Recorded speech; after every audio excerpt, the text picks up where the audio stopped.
দর্শক, বলা হয় প্রবাসী জনগোষ্ঠীর মধ্যে দেশের সবচেয়ে মেধাবী, সবচেয়ে শিক্ষিত এবং সবচেয়ে অর্থশালী বিপুল সংখ্যক মানুষ আছেন যারা রেমিটেন্সের চেয়েও গভীরতর অবদান রাখতে পারেন। বলা হচ্ছে এক জটিল অধ্যায়ের পরিসমাপ্তির পর আলো এসেছে বাংলাদেশে। স্বৈরাচার শেখ হাসিনা দেশ ছেড়ে পালিয়ে যাওয়ার পর আজকের এই শুভ সূচনার পেছনে যাদের সক্রিয় ভূমিকা আছেন এমনই একজনের সাথে কথা বলবো প্রবাসে পরবাসের আজকের অনুষ্ঠানে। আপনাদের সঙ্গে আছি আমি মাসুক সিদ্দিক এবং অতিথি হিসেবে স্টুডিওতে উপস্থিত রয়েছেন যুক্তরাজ্য বিএনপির সহ প্রচার সম্পাদক ডক্টর মোহাম্মদ মাইনুল ইসলাম। স্বাগতম আপনাকে।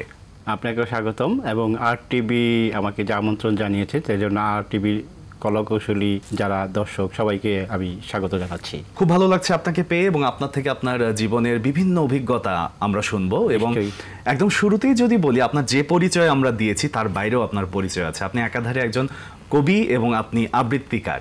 একদম আজকের আয়োজনে আসলে আরটিভি সবসময় একটা লোভ নিয়ে থাকে যেখানে প্রতিভা, এ ধরনের প্রতিভাগুলোর একটা কবিতা দিয়ে আমরা শুরু করি। হঠাৎ বজ্র বাজে বৃষ্টির দুধ, তারপর শ্রাবণের রিমঝিম রাত, জুঁইফুল গন্ধ স্বপ্নপ্রপাত, চুপচাপ শুয়ে শুয়ে কি যে ভালো লাগা, জেগে জেগে খুব আর ঘুমে যেন জাগা। বাহ, চমৎকার চমৎকার। এটা কি আপনার লেখা? দারুণ। মাইনুল ভাই, শুরুতেই জানতে চাইবো, দীর্ঘদিন পর দেশে আসলেন। আপনার শৈশব কেটেছে হচ্ছে গ্র্যান্ড এরিয়াতে, পুরনো ঢাকার গ্র্যান্ড এরিয়াতে। আমরা একটু শৈশবের স্মৃতি শুনে কিভাবে আপনি দেশের বাইরে গেলেন, যাওয়া হলো দীর্ঘদিন, মানে 26 বছর পর সম্ভবত আপনি আসলেন। 16 বছর পর যে আসলেন, আসার পরের সবকিছু মিলিয়ে একটু শুনবো। প্রথমেই আপনার প্রবাস জীবনের কথা একটু শুনি। আমি প্রথমত পড়াশোনা শেষ করার পর আমি একটা কলেজে ছিলাম, কলাতিয়া ডিগ্রি কলেজে, বর্তমানে বিশ্ববিদ্যালয় কলেজ, সেই কলেজের লেকচারার ছিলাম। কোন বিষয়ে? আমি আইসিটি বিভাগীয় প্রধান হিসাবে কাজ করলাম প্রায় 7 বছর। তারপর 2000 হাসিনা যেহেতু সরকার ক্ষমতা আসলো, আমরা তো বিএনপি করি আগে থেকে, তারা জানে আমাদের মার্ক করা ছিল, তারা নানানভাবে আমাদেরকে নির্যাতিত করা, মানসিকভাবে নানাভাবে আমাদেরকে মানে মানসিক নির্যাতন করতো আর কি। তো এর ফলে দেখলাম যে এই দেশে আসলে আমার পক্ষে থাকাটা, এবং অন্যায় কখনো সহ্য করি নাই, এবং তারা অন্যায় করা শুরু যখন করলো তখন এটির প্রতিবাদ করা শুরু করলাম। এই জন্য আমার সাথে তাদের মধ্যে একটা দ্বন্দ্ব শুরু হলো, কলেজ কর্তৃপক্ষ এবং তাদের সাথে। তারপরে চিন্তা করলাম যে আমার তো পড়াশোনা আসলে অনেক আগে শেষ করছি, 2000 সালে মাস্টার্স কমপ্লিট করছি। তো এত বছর বয়সে তখন আর কি উপায় আছে। পরে দেখলাম যে আমার নেতা যেহেতু তারেক রহমান, যে দেশে থাকি সেই দেশে যাওয়ার চেষ্টা করলাম। প্রথম স্টুডেন্ট হিসাবে আমি ইউকেতে আসি, যাই। তারপরে এই পড়াশোনা করতে করতে MBA, MPhil, PhD, SSC 9 part complete, part qualify, যেগুলি চার্টার্ড ইংলিশ সব পড়াশোনা করে এই সময়গুলি কাটাইছে আর কি। বাহ, দারুণ। মানে নিজেকে সমৃদ্ধ করার একটা ধাপও আপনি ছাড় দেন, সব জায়গায় নিজেকে প্রমাণ করেছেন আপনার ধাপে ধাপে। ভাইয়া, আপনার কাছে জানতে চাইবো এবার যে জাতীয়তাবাদী দল বিএনপির সাথে আপনার এবং আপনার পরিবারের ভীষণ রকমের সম্পৃক্ততা, এই যে সম্পৃক্ততা, এটা কবে থেকে এবং আপনার সম্পৃক্ততা কি বোধ থেকে বা কবে থেকে, সবকিছু মিলিয়ে? আমি তো 91-এ যখন প্রথম নির্বাচন, মানে আমার জীবনে দেখা মানে বড় বয়সের নির্বাচন, সেই সময় থেকে আর কি বিএনপি থেকে। 1992 সালে না, আমি তখন ভোটার হই নাই, কিন্তু আমার তো ভোটার মানে তখন বুঝি আর কি, সবকিছু বুঝি। এর আগে তো আসলে স্বৈরাচারের সাথে সময় তো দেশে আসলে কোনো নির্বাচনই হয়নি। তো 91-এ যখন আসলো, তারপর 92-তে আমি কবি নজরুল কলেজের ছাত্র, তখন আমার কলেজ কমিটি হইলো, সেই কমিটি ছাত্র দলের আমি আহ্বায়ক প্রথম হই। তো ওইটাই আমার প্রথম সূচনা আর কি রাজনীতির। তার পরবর্তীতে জগন্নাথ বিশ্ববিদ্যালয় ছাত্র দলে, তারপরে জাসাসে আমি কেন্দ্রীয় কমিটিতে ছিলাম, এবং জগন্নাথ বিশ্ববিদ্যালয় জাসাসের ভাইস প্রেসিডেন্ট পর্যন্ত ছিলাম। তো এইভাবে জাসাসের ছিলাম। এখন আমার একদম জব, ছাত্র জীবনের পরে জাসাস তো সবাই তো করতে হবে। যখন আমি জব, একদমই কি রাজনীতি ভালো লাগা থেকে আপনার রাজনীতি? না, আমার পরিবার আসলে আগে থেকেই মানে বিএনপির সাথে সম্পৃক্ত। মামাদের দেখছি, মামারা দেখছি। তারপর আমার নানা ছিল NSI এর একজন অফিসার, ডাইরেক্টর ছিলেন। তো আমার নানা আসলে আওয়ামী লীগের 72 থেকে যে যত ধরনের মানে অকাজ যেগুলি আছে আর কি, দুর্নীতি, এগুলি সব তো তারা, যেহেতু একজন NSI এর ডাইরেক্টর হিসেবে উনি জানতেন এই ব্যাপারগুলো, কিন্তু সরকারি কর্মকর্তা হিসেবে তো উনি তো এইভাবে প্রতিবাদ করতে পারেনি, কিন্তু উনি তখন থেকে আওয়ামী লীগকে মানে ঘৃণা করা শিখাইছে। ভাইয়া, আপনার সম্পর্কে আমরা যতদূর জেনেছি যে আপনি সোশ্যাল মিডিয়ায়ও ভীষণভাবে জনপ্রিয়, এবং মানুষ আপনার লেখা থেকে শুরু করে আপনার কবিতা এবং আপনার রাজনৈতিক বিভিন্ন কর্মকাণ্ড ভীষণ পছন্দ করে। প্রচার মাধ্যমে, আসলে সামাজিক যোগাযোগ মাধ্যমে কি ধরনের অ্যাক্টিভিটি আপনার, সেটা আগে শুনি। প্রচার মাধ্যমে মূলত আমি যে প্রবাসে আমাদের যে কর্মকাণ্ডগুলো ছিল এবং সরকারের যে বিভিন্ন আমার অনেকগুলি সোর্স ছিল যাদের মাধ্যমে আমি তথ্যগুলি পেতাম। তো যার জন্য আমি মনে করেন যে সরকারের অনেক কিছু আগামী আমি বলে দিতে পারতাম। যে আপনারা আমি যে আপনি কিছুক্ষণ আপনি দেখবেন যে ডক্টর ইউনূস যে আসার ব্যাপারটা, যে উনি যেটা যখন মানুষ কল্পনাও করে নাই, সেই সময় কিন্তু আমি প্রথম আরো 2 বছর 3 বছর আগে আমি উল্লেখ করছি সেই কথা। আচ্ছা আচ্ছা, এটা আপনি কিভাবে পেয়েছিলেন? এটার সাথে যে ইন্টারন্যাশনাল যারা এটার সাথে একটা তো হচ্ছিল, কাজ হচ্ছিল, যারা কাজ করছে তাদের বিভিন্ন সোর্স থেকে আমার সাথে সোর্সের সাথে আমার যোগাযোগ ছিল, তাদের মাধ্যমে আমি এটা জানতে পারছিলাম, ওইভাবে আমি তুলে ধরছি। বুঝতে পেরেছি যে আপনার একটা ফেসবুক পোস্ট, সোশ্যাল মিডিয়ার একটা পোস্ট আসলে মানুষকে ভীষণভাবে ইমোশনাল করেছিল। সেই পোস্টটি হচ্ছে জগন্নাথ বিশ্ববিদ্যালয়ের শিক্ষার্থীদের তৎকালীন প্রধানমন্ত্রী বেগম খালেদা জিয়া যে বাস উপহার দিয়েছিলেন সেটা নিয়ে একটু শুনতে চাই। প্রধানমন্ত্রী খালেদা জিয়া 93 সালে বাস উপহার দিয়েছিল। এবং সেই বাসটা মনে করেন যে তখন আসলে জগন্নাথ বিশ্ববিদ্যালয় যাতায়াত বলতে আসলে তখন তো কলেজ ছিল, বিশ্ববিদ্যালয় ছিল না, যাতায়াতের খুব সমস্যা হইতো। ওই বাসগুলো দেওয়ার কারণে অনেক ধরনের মানে ছাত্রদের, বিশেষ করে গুলিস্তান টু এই জগন্নাথ ক্যাম্পাস পর্যন্ত যে রুটটা ছিল, এই রুটে, কারণ গুলিস্তান থেকে অনেক সময় বাস পাওয়া যেত না, যেহেতু কলেজের নিজস্ব বাস ছিল, বাস পাওয়া গেল, তখন তাদের জন্য অনেক সুবিধা হলো। আর খালেদা জিয়া যে শিক্ষার প্রতি যে সবসময় যে একটা দৃষ্টিগোচর ছিল, ছিল, সেটা আসলে প্রমাণ করে যে ছাত্রছাত্রীদের, শুধু তাই না, উনি অনেকগুলি কলেজে, ঢাকা কলেজেরও দেখা গেছে উনি বাস দিয়েছে, তিতুমির কলেজে। ঢাকা বাসটা তো খুব গুরুত্বপূর্ণ, কারণ ঢাকা শহরে আসলে বাস পাওয়াটা খুব দুরূহ, মানে স্কুল কলেজের টাইমটা তো আসলে হ্রাস থাকে খুব, তো সেই সময়টা জন্য যদি নিজস্ব বাস থাকে সেটার জন্য তো আসলে অনেক সুবিধা হয়। এই যে এত সুন্দর একটা বিষয়, খুব নিজের মনের মাধুরী মিশিয়ে লেখা, এটা কিন্তু বিশাল বড় একটা গুণ ভাইয়া। আপনি সেটা আসলে সুন্দরভাবে করেছেন এবং মানুষকে ইমোশনাল করেছেন।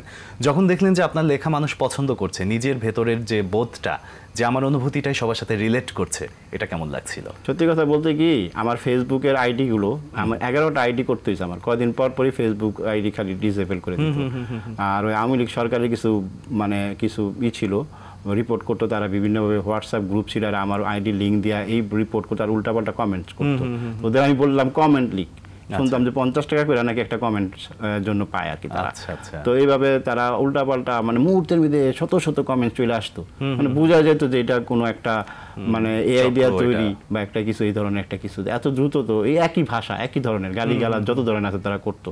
তখন আমি বলছি যে না, আমার পোস্ট, আমি কিন্তু এটাতে নিরুৎসাহিত, আমার উৎসাহিত হয়েছি যে আমার পোস্ট যে সরকারের নজর পর্যন্ত আসছে, আমি যে একটা, আমার এই পোস্টটা যে আসলে একটা মানে কার্যকরী একটা বিষয়, হ্যাঁ বিষয়বস্তু, এটা তারাই প্রমাণ করে দিছে, আমাকে করতে হয় নাই। চমৎকার, খুবই গঠনমূলক চিন্তা কিন্তু এটা ভাইয়া। ভাইয়া, আপনি খুব ভালোবাসা নিয়ে এবং উৎসাহ নিয়ে আসলে বিএনপির সাথে রাজনীতি শুরু করেছিলেন। পরবর্তীতে এটার জন্য আপনাকে বিভিন্ন ধরনের মাশুলও দিতে হয়েছে, আপনার পরিবারকে বিভিন্নভাবে নিগৃহীত করা হয়েছে, অত্যাচার করা হয়েছে। আপনি ভেতরে যখন গল্প করছিলাম, আপনি বলছিলেন যে সেখানে প্রচার মাধ্যমও একটা নেতিবাচক ভূমিকা পালন করেছে। একটু সেই গল্পটা বিস্তারিত শুনতে চাই। প্রথমত আমার 2020 সালের সম্ভবত 13ই মে একটা রিপোর্ট করে সময় টিভি। তো সেই সময় টিভিতে আমার বাংলাদেশি পাসপোর্ট বাতিল করা হয়েছে, এই ধরনের করা হয়েছে একটা, আমার একটা পোস্টের উপরে ডিপেন্ড করে এই রিপোর্টটা করা হয়, যে আমি যে কোভিডের উপরে আমি একটা লেখা দিয়েছিলাম, তো সেইটা নিয়ে তারা একটা নীতি, এবং এই জন্য সেই প্রতিবেদনে আবার তৎকালীন স্বরাষ্ট্রমন্ত্রী আসাদুজ্জামান কামালেরও সাক্ষাৎকার ছিল, সেখানেও ইঙ্গিত দেওয়া বলছে যে ইতিমধ্যে রাষ্ট্রদূতদেরকে আমি নির্দেশনা দিয়েছি যে তাদের পাসপোর্ট জানি বাতিল করা হয়। তো এই ধরনের কথাও ছিল আর কি। তো এইভাবে আমার বাংলাদেশি পাসপোর্ট আর আমি কন্টিনিউ করতে পারিনি। তারপরে কি হলো? তারপরে ওই প্রতিবেদনটা প্রকাশ করার পরে আমার ছোট ভাইয়ের চাকরিচ্যুত করা হলো। আমার ছোট ভাই একটা গার্মেন্টস কোম্পানিতে ছিল, বড় একটা পদে ছিল, ভালো উচ্চ বেতনে করতো চাকরি করে। একদিন ও গেল অফিসে, যাওয়ার পরে ওরা ঢুকতে দেওয়া হলো না, ওরা বলা হলো যে তুমি কালকে থেকে আর অফিসে আসবা না। এটা একদমই রাজনৈতিক সহিংসতার অংশ বলছে। এটা কেন? প্রধানমন্ত্রীর কার্যালয় থেকে নির্দেশনা আসছে, আমাদের কিছু করার নাই। আর ওই গার্মেন্টসের মালিকও মনে সম্ভবত আওয়ামী লীগের কোন এক এমপি ছিল আর কি। এবং আপনার ভগ্নিপতির সাথেও বিভিন্ন ধরনের ঘটনা ঘটেছে। আমার ভগ্নিপতি একজন সরকারি প্রশাসনিক কর্মকর্তা ছিলেন, উনি সারা জীবন সততার সাথে চাকরি করছেন, যে ওনার বিরুদ্ধে কখনো কেউ বলতে পারবে না যে 1 টাকা কোনো দুর্নীতি বা কোনো কিছু করছে। সারা জীবন সে সততার সাথে কাজ করছেন। উনি 11তম BCS এর একজন অফিসার ছিলেন। তো সর্বশেষ ওনাকে আর সচিব করা, ওনার জুনিয়র 14-15 ব্যাচ পর্যন্ত সচিব হয়েছে, কিন্তু ওনাকে আর করা হয় নাই। তো ওনার নামে আহমদ কাউকাউস মানে একজন ছিল ওনাদের সম্ভবত জনপ্রশাসন সচিব ছিলেন, উনি একদিন যাইকে ওনাকে থ্রেট করছেন যে তোমার শালা বিদেশে বসা, তোমার শালক বিদেশে বসে এরকম করে, এগুলি কি শুনতেছে। আমার সাথে তো তার 2008 সালের পরে কথাই হয় নাই। ইভেন উনি লন্ডনে গেছে, আমার সাথে তার দেখাও হয় নাই। সরকারি সফরে গেছেন লন্ডনে, আমার সাথে তার দেখাই হয় নাই। আমার সাথে কিন্তু আবার নাকি বলতেছে, সেখানে তারা একটা প্রতিবেদন করছে, সেখানে বলছে উনি নাকি আমার কাছে গোপন তথ্য পাচার করে এবং তার মাধ্যমে আমি নাকি তারেক রহমানের ফান্ডে নাকি 10 কোটি টাকা দিছি, এই ধরনের একটা মিথ্যা মানে ইউটিউবে একটা কি চ্যানেলে তখন একটা এই ধরনের একটা প্রতিবেদন তৈরি করছে এবং ওইটা নিয়ে প্রশ্ন করছে আমার দুলাভাইরে নানানভাবে। তারপরে সবকিছু তারা তদন্ত করে দেখছে আসলে এটা, কারণ এগুলি তারা যে প্রতিবেদনটা বানাইছে, এই প্রতিবেদনে কোনো ধরনের কয়েকটা চিত্র ভিডিও মানে অপ্রাসঙ্গিক কিছু জিনিস দিয়ে ওরা ওই ভিডিওটা বানাইছে। কিন্তু আপনি যখন একটা ভিডিও বানাবেন, সেই ভিডিওর সাথে তো আপনার মানে একটা রিপোর্ট করবেন, রিপোর্টের সাথে আপনার ভিডিও যেগুলি দিবেন সেটা ক্লিপগুলি থাকবে, হ্যাঁ ফুটেজগুলি তো থাকবে, বস্তুনিষ্ঠতা সেই ধরনের কোনো কিছু না। তার গল্পের মতো বলছে আর ব্যাকগ্রাউন্ডে ওরা কিছু উল্টাপাল্টা মানে ই করছে, যেখানে আমারও কোনো ছবি নাই, আমার দুলাভাইয়ের কিছু শুধু শুধু আমার স্টিল পিকচারগুলি তারা দিয়া একটা প্রতিবেদন তৈরি করছে। আপনি একদমই একজন সমাজ সচেতন মানুষ হিসেবে নিজের বোধ থেকে রাজনীতি করেন বা তখন থেকেই করছেন, কিন্তু একটা সময় যখন দেখলেন যে পরিবারের মানুষগুলো আপনার রাজনীতি করার কারণেই একরকম বিভিন্নভাবে নিগৃহীত হচ্ছে, এটা আপনার মধ্যে আসলে কি ধরনের খারাপ লাগা তৈরি করেছে? আসলে কি আমি তখন চিন্তা করছি, আমি কিন্তু এই নিয়ে কখনো ফেসবুকে বা আমার কোনো আবেগটা আমি প্রকাশ করি নাই। কেন প্রকাশ করি সেটা বলি, কারণ সরকার তো আমাকে জ্বালানোর জন্যই মূলত এটা করছে যে আমার বুকে আগুন ধরা, বুকের আগুন তো আমি বুকের ভিতরে চাপা দিয়ে রাখছি, কিন্তু আমি এটা কখনো প্রকাশ করি নাই। ইভেন আমি কোনো বক্তৃতা বিবৃতি বা কোনো ধরনের প্রতিবাদ বা ওই ধরনের নিউজের শেয়ার আমি করি নাই। কেন করি নাই? তারা বুঝতে পারবে যে আমার বুকের আগুনটা ধাউ ধাউ করে জ্বলছে, এটা তো মানুষের দেখানোর বিষয় না, তো ওরা তো আরো খুশি হইতো এটার জন্য, কারণ ওই খুশিটা তাদের হতে দিই নাই। আমি যেমন কিছুই জানি না, আমি এইভাবে মানে চুপচাপ ছিলাম। কিন্তু আসলে একই পরিবারে বারবার এই ধরনের ঘটনা ঘটার ফলে যেটা হয়, সামাজিকভাবে অনেক হেয় প্রতিপন্ন হতে হয় বা মানসিকভাবে তো একটা বিশাল রকমের ট্রমার মধ্যে দিয়ে যেতে হয়। মানসিক একটা তো ব্যাপার আছেই, কিন্তু সেটা আমি প্রকাশ করি না, এটা আমরা নিজেরাই করছি। ইভেন আমি আসলে কারোর সাথে যোগাযোগ করতে পারতাম না।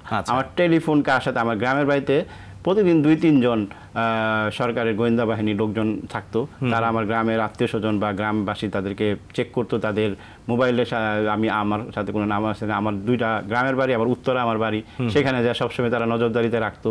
মানে আমি চিন্তা করলাম আমার মতো একদম ক্ষুদ্র মানুষের জন্য সরকার কত কোটি টাকা করছে। শুধু তাই না, বাংলাদেশে যখন ডিজিটাল অ্যাক্ট মামলা হয়, প্রথম মামলা উদ্বোধন হয়েছে আমার বিরুদ্ধে 2018 সালের 8ই আগস্ট প্রথম মামলাটা হয় এবং ঢাকা শহরের প্রত্যেকটা থানাতে একই ভাষায় মামলা দায়ের করা হয়েছে, মনে হয় যে কপি পেস্ট, খালি থানাগুলি প্রায় 12-13টা থানা আমার বিরুদ্ধে মামলা হয়েছে। এই মামলাগুলো ডিজিটাল একটা মামলা, যেগুলির সাথে আমি তো দেশে সামাজিক যোগাযোগ মাধ্যমে এইসব নিয়ে এই ব্যাপারগুলো আমি সমাধান পরে আপনি দেশের বাইরে থেকে কিভাবে করলেন? সমাধান কি, এই জায়গাতে আমার আরো কেস পার্টনার ছিল, তো 5ই আগস্টের পরে তারা এগুলি আস্তে আস্তে তারাই কাজ করছে আর কি। আর আমি তো এগুলি নিয়ে আসলে ওইভাবে করি নাই, আমি জানিও না কোথায় কি, জাস্ট কয়েকটা প্রতিবেদন দেখছিলাম, আমার কাছে কাগজপত্র কিছু পাঠাইছে। বিভিন্ন ধরনের আসলে অত্যাচার বা অরাজকতা যেটাই বলি না কেন আপনার উপর হয়েছিল, আপনি যেমনটা বলছেন, কিন্তু এগুলো কোনোটাই আপনাকে আসলে থামিয়ে রাখতে পারেনি। এটা আসলে আপনার মনের শক্তি আমি বলবো। আরো বিপুল বিক্রমে কাজ করে গেছেন যুক্তরাজ্যে, যেখান থেকে আপনি আসলে মানুষের যে ভোটারের অধিকার পুনঃপ্রতিষ্ঠা, এটা নিয়েই কাজ করেছেন। একটু শুনি কি কি ধরনের কাজ করা হয়েছে সেখানে। আমরা সেখানে মূলত বাংলাদেশে কোনো ধরনের কিছু ঘটলে সেটার আন্দোলন সংগ্রাম করতাম। আর আমাদের একটা কথাই ছিল, আমাদের যে যুক্তরাজ্যে বিএনপি সভাপতি এম এ মালেক ভাইয়ের একটা কথা, যে যেখানেই হাসিনা সেখানেই প্রতিরোধ। এই মানে এই স্লোগানরা আমরা দিয়ে ইউরোপের যেসব দেশে হাসিনা যেত সেসব দেশে যে আমরা প্রতিবাদ জানাতাম। লন্ডনে তো দিতামই, এবং লন্ডনে তারা বিষয়ে তুলছি, সে বলতে বাধ্য হয়েছে যে তারেককে বলো যে তার থামতে, কারণ আমার কোনো হোটেল দিচ্ছে না, দিচ্ছে না। আমাদের যে প্রতিরোধটা যে সফল হচ্ছিল, ওর আকুতি, ওর চিৎকারে, ওইটার মাধ্যমে সে নিজেই স্বীকার করছে যে কোনো একজন সাংবাদিক এই কথাগুলো ওরা বলতেছিল, এটা আবার গোপনে ভিডিও করে এটা আবার সোশ্যাল মিডিয়া। আমরা এই বিষয় নিয়ে আরো বিস্তারিত গল্প শুনতে চাই, কিন্তু তার আগে একটা বিরতি নিতে চাই। ধন্যবাদ। প্রিয় দর্শক, নিয়ে নিচ্ছি ছোট্ট একটি বিরতি, সাথেই থাকুন, ফিরছি একটু পরই। দর্শক, বিরতির পর ফিরে এলাম আমাদের আজকের আয়োজনে আবারও। প্রিয় দর্শক, আমাদের আজকের অতিথি প্রফেসর ডক্টর মোহাম্মদ মাইনুল ইসলাম, তার কাছে আবারও ফিরে যাচ্ছি। তার অনেক না জানা গল্প আজকে আমাদের এই আয়োজনের মাধ্যমে উঠে আসবে। আপনি যেমনটা বলছিলেন যে নানা ধরনের অ্যাক্টিভিটির মধ্যে আপনারা ছিলেন, আমরা একটু বিস্তারিত অ্যাক্টিভিটিগুলো নিয়ে শুনি। অ্যাক্টিভিটি ছিল যে আমরা যে কোনো বাংলাদেশের কোনো ধরনেরই হলে ওই যে যেখানে হাসিনা সেখানে প্রতিরোধ। হাসিনা যখনই ইউরোপে কোথাও যেত, বিশেষ করে লন্ডনে যে আসতো, তখন আমরা বিভিন্ন আমাদের হাজার হাজার নেতাকর্মী সেই জায়গায় যায় প্রতিরোধ করতো। এই যে গত যে কমনওয়েলথ সম্মেলন হলো 2018 সালে, সেই সময় আমরা একটানা 11 দিন হাসিনার যেই সব জায়গায় গেছে 11 দিন আমরা একটানা অবরোধ করে গেছি। এইভাবে আমরা কাজ করছি। তারপরে বাংলাদেশে কোনো কিছু হলে আমরা কাজ করলাম। আমরা ব্রিটিশ 10 ডাউনিং স্ট্রিটে অনেকবার আমরা স্মারকলিপি দিছি। হ্যাঁ, আমিও সেখানে গেলাম।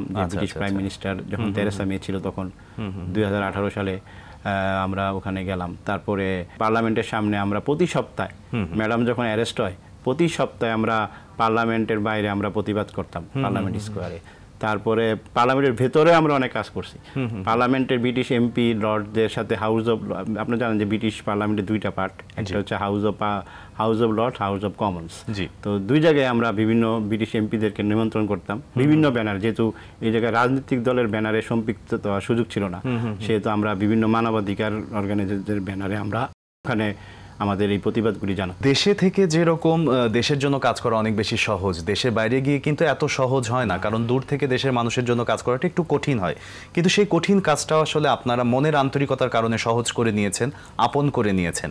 সেখানে নিশ্চয়ই অনেক বাধাও ছিল। বাধা ছিল জবের ক্ষেত্রে। ওখানে তো অনেক ধরনের ওই সহজে ছুটি পাওয়া, প্রতি সপ্তাহে যদি আপনার একটা প্রোগ্রাম করেন একই সময়, মানে ওয়ার্কিং ডে, সোমবার হচ্ছে ওয়ার্কিং ডে, প্রতি সোমবারই করতাম, সেগুলোকে বাধাই করলাম। তারপরে ছিল বৈরী আবহাওয়া, কারণ আমরা 12 মাসই আন্দোলন করতাম। দেখা যায় -8 ডিগ্রি সেলসিয়াস টেম্পারেচার আমরা কাজ করছি।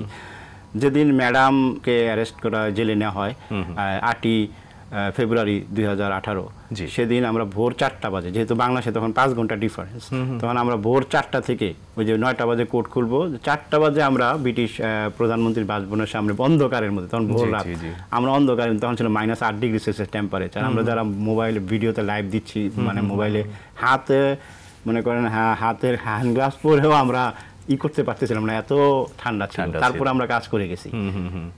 আমরা সুইজারল্যান্ডে যখন বিভিন্ন প্রোগ্রাম করলাম, সুইজারল্যান্ডে এমন হয়েছে যে প্রায় -18 degree Celsius temperature, Switzerland, Finland, এসব জায়গাতে অনেক মাইনাস টেম্পারেচারে আমাদের কাজ করতে হয়েছে। তারপরে আসলে দেশের প্রতি ভালোবাসা এবং দায়িত্ববোধ থেকে আপনারা কাজ করে গেছেন। আপনার কাছে জানতে চাইবো যে আপনি তো সাংস্কৃতিক বিভিন্ন কর্মকাণ্ডের সাথে জড়িত আছেন, আপনার একটা অনলাইন টিভি চ্যানেলও আছে আমার যদি ভুল না হয়, সংগ্রামটিভি.com। আচ্ছা, এবং সেই সংগ্রামটিভি.com নিয়ে আপনার কিছু মধুর স্মৃতিও আছে, একটু শুনি। সংগ্রামটিভি.com আছে, তারপরে আমার যে ডিএল টিভি আরেকটা ছিল।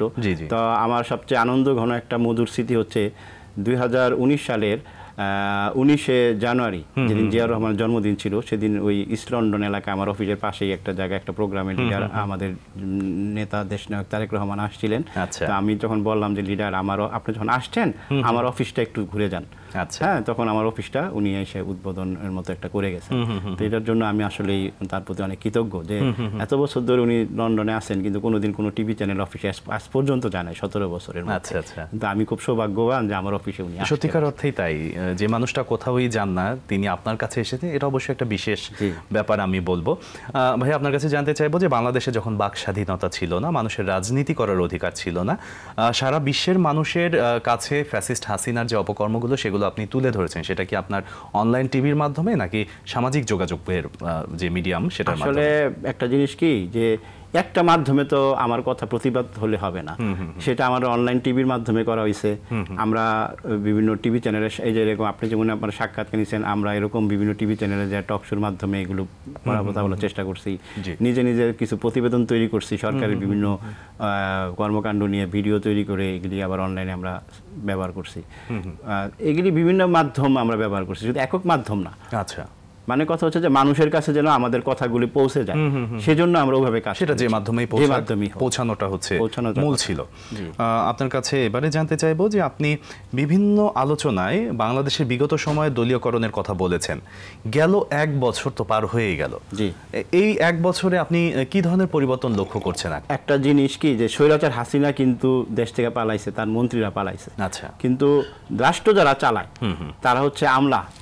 আমলাদের মধ্যে কিন্তু সেরকম বড় ধরনের সচিবদের মধ্যে সেরকম কোনো পরিবর্তন হয় না এখনো, যার ফলে কিন্তু যে সচিবালয় বিভিন্ন ধরনের কিছু ডিসিশন নিতে, আর আমাদের যারা উপদেষ্টা মণ্ডলী আছে তারা ভালো কাজ করার চেষ্টা করতেছে, সবাই অত্যন্ত আন্তরিক, কিন্তু প্রবলেম হচ্ছে তাদের ভিতরে কিছু অভিজ্ঞতা, রাষ্ট্র পরিচালনা করার যে অভিজ্ঞতাটা তাদের ভিতরে নাই।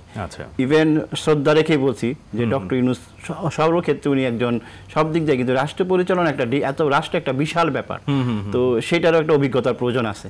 তো তারা হয়তো মাঝে মাঝে খেয়ে হারিয়ে ফেলেন, তো যার জন্য আমাদেরকে আবার হয়। কিন্তু মেন কথা হচ্ছে যে আমরা ফ্যাসিস্ট হাসিনার বিরুদ্ধে আমাদের মধ্যে নিজেদের মধ্যে হয়তো বা বিভিন্ন দলের ভিতরে এনসিপি, জামাত বা বিএনপির মধ্যে মতবিরোধ আছে, থাকতে পারে, যেহেতু তাহলে তো সব একদলই হতো। বিভিন্ন মতবিরোধ আছে দেখে, মতবাদ আছে বলেই তো তারা আলাদা আলাদা দল। কিন্তু একটা ব্যাপারে কিন্তু আমাদের জাতি হাসিনার ব্যাপারে, আওয়ামী লীগের ব্যাপারে ঐক্যবদ্ধ, আর এই ঐক্যটা যদি বজায় রাখতে পারে, আশা করি আমাদের দেশ, আশা করি যে আমাদের যে স্বপ্নের বাংলাদেশ বলে যে আমরা যেটা বলি, সেটা অবশ্যই আমরা বাস্তবায়ন করতে পারবো। স্বপ্নের বাংলাদেশের কথা বলছেন, স্বপ্নের বাংলাদেশের মধ্যে আসলে কি কি ধরনের সম্ভাবনা আপনি এখন এই মুহূর্তে দেখছেন? স্বপ্নের বাংলাদেশের আমি একটা উদাহরণ দিই। জি, আমি 2001 সালে আমি বাসার টেলিফোন লাইন, 2000 না, তখন 99 সাল হবে, বাসার টেলিফোন লাইনে আমি আমার সবকিছু ডিমান্ড, TNT ফোন সবকিছু আছে, ডিমান্ড নোট এমানো সবকিছু রেডি, শুধু আমার লাইনটা খালি সবকিছু অর্ডার হয়ে গেছে, আমার লাইনটা শুধু তারা বসা লাগাবে। সেজন্য ওই উত্তরা TNT অফিসে আমাকে ঘুষ দিতে হয়েছে, তখন মনে হয় 2000 টাকা না 3000 টাকা ঘুষ দিতে হয়েছে। তারপরে তত্ত্বাবধায়ক 111-এর সময় যখন ঘটনা, আমার আবার উত্তরার এক বাসা থেকে আমার নিজের বাড়িতে যখন গেলাম, সেই সময় আমি যখন গেলাম তখন ভাই বললো, ভাই কি সমস্যা, কি করতে হবে, এটা সেটা, মানে সে উইলিংলি আমাকে সে খেদমত করলো। তো ওইটাই হলো আমার স্বপ্নের বাংলাদেশ। 111-এর সময় যেই আচরণটা আমি দেখলাম, তখন তাকে আমি বললাম যে ভাই, যে কত বছর আগে আসছিলাম তখন আপনারা ঘুষ ছাড়া আমার কয় যে আসেন 6 মাস পরে আবার খবর নিয়েন, যে নিয়ে আমি 3000 টাকা দিলাম, তখন আপনি পরের দিনই কাজটা করে দিলেন। আর আজকেও আপনি টাকা ছাড়া আপনি উইলিংলি আপনার কাজটা নিজে থেকে আপনি আমার কাজটা করে দিলেন। তো এটাই হচ্ছে স্বপ্নের বাংলাদেশ। এমন বাংলাদেশই চাই যে আমরা যার যেটা দায়িত্ব সেটা সে পালন করুক। খুবই চমৎকার একটি কথা বলেছেন, যার যেটা দায়িত্ব সে সৎভাবে সেটা পালন করুক, এটাই আপনার চাওয়া। দারুণ। আসলে আমরা যদি প্রত্যেকেই নিজ নিজ জায়গা থেকে নিজের দায়িত্ব পালন করি, তাহলে কিন্তু সময়, পরিস্থিতি, কাল যেটাই বলি না কেন খুব সুন্দর হয়ে যায়। আমরা ভাইয়া এরকম সুন্দর পরিস্থিতিতে আসলেই আসলে আমরা বলতে পারি যে একটা স্থিতিশীলতা চলে আসে নিজেদের মধ্যে এবং দেশের সর্বময় পরিস্থিতিতে। রাজনৈতিক স্থিতিশীলতার কথায় যদি আসি, অবকাঠামোগত উন্নয়ন এবং স্থিতিশীলতা দুইটার জন্যই আসলে বিদেশি বিনিয়োগ দরকার আছে।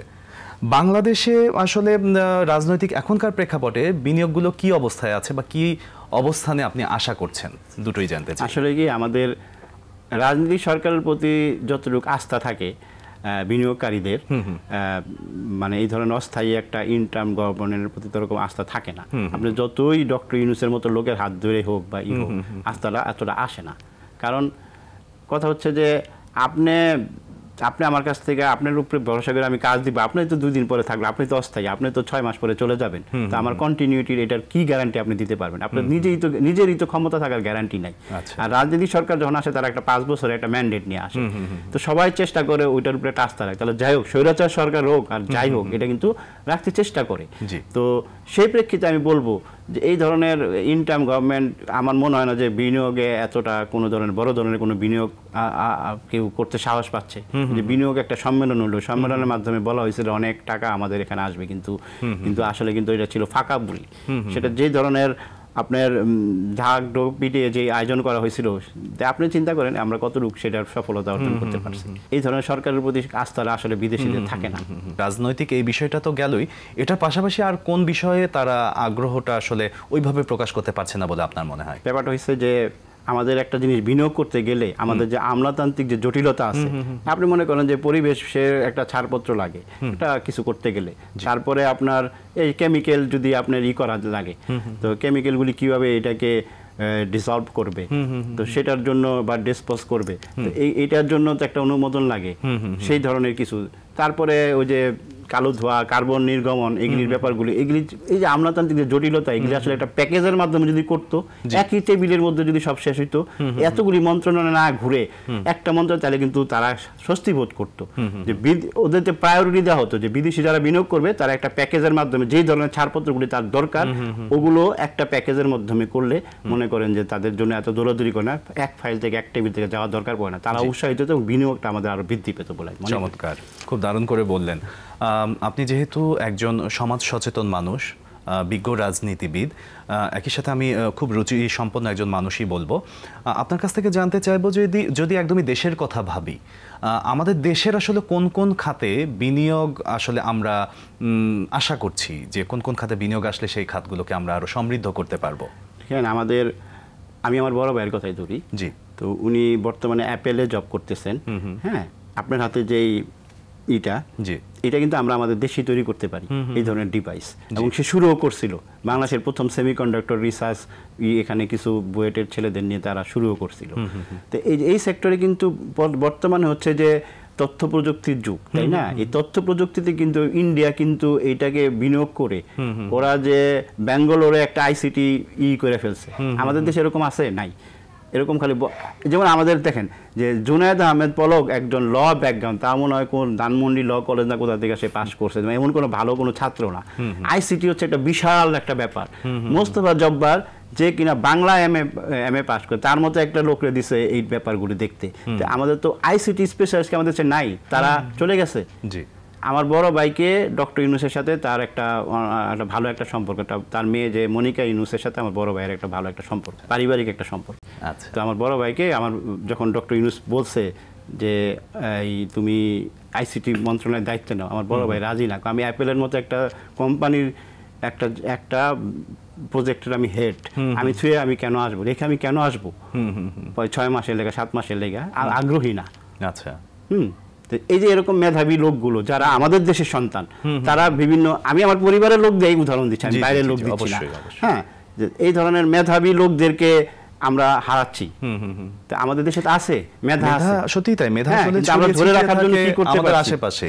আমাদের যদি এরকম ল ব্যাকগ্রাউন্ডের আইসিটি মন্ত্রী হয়, বাংলা ব্যাকগ্রাউন্ডের আইসিটি মন্ত্রী হয়, তাদের দিয়ে আমরা কি করব? আইসিটিতে আমরা সেক্টর, যেটা সবচেয়ে পৃথিবীর মধ্যে সবচেয়ে গুরুত্বপূর্ণ একটা বিনিয়োগের একটা উৎস, সেটাকে আমরা কাজে লাগাতে পারছি না, শুধু পরিকল্পনার অভাবে। কি ধরনের পরিকল্পনা গ্রহণ করলে আসলে আমরা এই ধরনের সমস্যা থেকে উত্তরণ পাবো? আইসিটিতে মনে করেন যে যে ব্যাপারে যে একজন, ধরেন আমাদের স্বাস্থ্যমন্ত্রী একজন বিজ্ঞ ডাক্তার হতে হবে।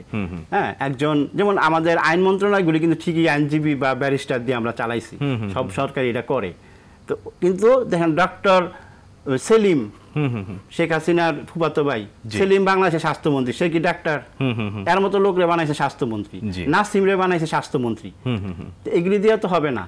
একজন ডাক্তার, প্রকৃত যে ডাক্তার, যে রোগীদের ডাক্তারদের কাজে লাগাতে হবে, ওই ধরনের যে জায়গায় যে মন্ত্রণালয় যে স্পেশালিস্ট, সেখানে ওই ধরনের মন্ত্রী বসাতে হবে। আচ্ছা, সে বুঝবে যে এই মন্ত্রণালয় কি। আপনারা যারা রাজনীতিবিদ, তারা যেমন অনেক আগের মানুষদের চোখ দিয়েও দেশটাকে দেখেছেন, এবং ভবিষ্যতের যেসব প্রজন্ম তাদের চোখ দিয়েও দেশটাকে দেখেন। আপনার প্রজন্ম, আপনার ছেলের কথা বলছেন, ওর চোখ দিয়ে বাংলাদেশকে আসলে কিভাবে দেখেন? তার চোখে বাংলাদেশ কেমন? আসলে ব্যাপারটা হয়েছে কি, যে আমাদের যে প্রজন্মগুলোকে আমরা দেশপ্রেমে উপলব্ধি করতে পারি না, কিন্তু এই যে বিভিন্নভাবে, কারণ সেদিকে সুযোগটা হয় না। কিন্তু তারপরও আমি ব্যক্তিগতভাবে আমার ছেলেরে আমি দেশের পতাকা কি, দেশে কে প্রধানমন্ত্রী, কে বেগম খালেদা জিয়া, কে তারেক রহমান, কে কি, তারে আমি চিনাতে চেষ্টা করছি। এটা হলো যার যার ব্যক্তিগতভাবে শিক্ষা, কিন্তু বাচ্চারা তো আসলে অন্য একটা পরিবেশে চলে, স্কুল থেকে শুরু করে একটা অন্যভাবে তাদের বন্ধু বান্ধব, ওই দেশে সব মাল্টি কালচারাল একটা দেশ না ইউকে, সব দেশের লোকই ওখানে আছে, সব দেশের খাবারই পাওয়া যাবে। তো সেখানে ওই কালচার থেকে বের করে এনে মানসিকভাবে যদি আপনি আবার বাংলাদেশকে যদি আলাদা করে দেখাইতে চান, তাহলে আপনাকে আলাদা আগ্রহ থাকতে হবে। আপনার সন্তানকে আপনি দেশপ্রেমে উদ্বুদ্ধ করতে হলে আপনাকে সেই শিক্ষাটাও দিতে হবে। তা আমিও চেষ্টা করি সেটা করার জন্য। দারুণ দারুণ একটা ব্যাপার। আমরা চলে এসেছি আমাদের আজকের আয়োজনের একদমই শেষ পর্যায়ে। আপনার কাছে জানতে চাইবো যে নতুন বাংলাদেশ, সম্ভাবনার বাংলাদেশ, এই নতুন এবং সম্ভাবনার বাংলাদেশ নিয়ে একদমই আপনার স্বপ্ন কি? ওই যে আমার স্বপ্নের কথা তো আমি আগেই বললাম, যে আমার দেশটা হবে, আমরা যেটা কষ্ট করছি, আমরা আমাদের সময়কে দেশের জন্য, দেখেন আমরা বিদেশে আছি, আমাদের চিকিৎসা ফ্রি, ইচ্ছা করলে আমি বাসাও ফ্রি পাই, আমার কোনো কাজ না করলেও চলে ওখানে।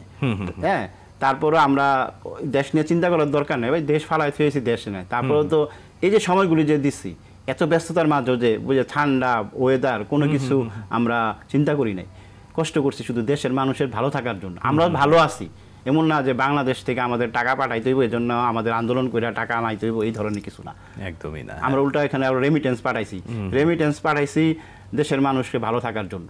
তা আমার স্বপ্ন হচ্ছে, আমার স্বপ্নের বাংলাদেশ এটাই যে আমার দেশের প্রত্যেকটা মানুষ জানি বলতে পারে, অন্তত 90% জানি মানুষ বলতে পারে যে আমরা ভালো আছি, আমরা আমাদের। আর এটা ভালো থাকার মূল উদ্দেশ্য যে আমাদের যে সরকারি ক্ষমতায় আসুক তারা যেন অন্তত যার যে কাজটা সেটা সঠিকভাবে করে এবং সেটা সময় মতো করে, তাহলে মানুষের শান্তি, আর কিচ্ছু না। মাইনুল ইসলাম ভাই, অনেক ধন্যবাদ। আমাদের পুরো আয়োজনে আপনার এত কথা আমরা শুনলাম, এত অভিজ্ঞতা আমরা শুনলাম, যেগুলো আমাদেরকে সমৃদ্ধ করেছে। ভালো থাকবেন।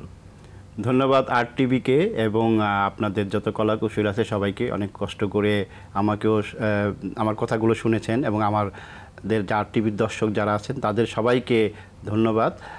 তারাও আমার কথাগুলো শুনেছেন। আমি জানি না কতটুকু আমি আপনাদেরকে আমার কথাগুলো বোঝাতে পেরেছি। যদি আপনাদের একটুও দেশপ্রেমে আপনারা একটু উদ্বুদ্ধ হতে পারেন তাহলে আমি আপনাদের প্রতি কৃতজ্ঞ হব। ধন্যবাদ। ধন্যবাদ।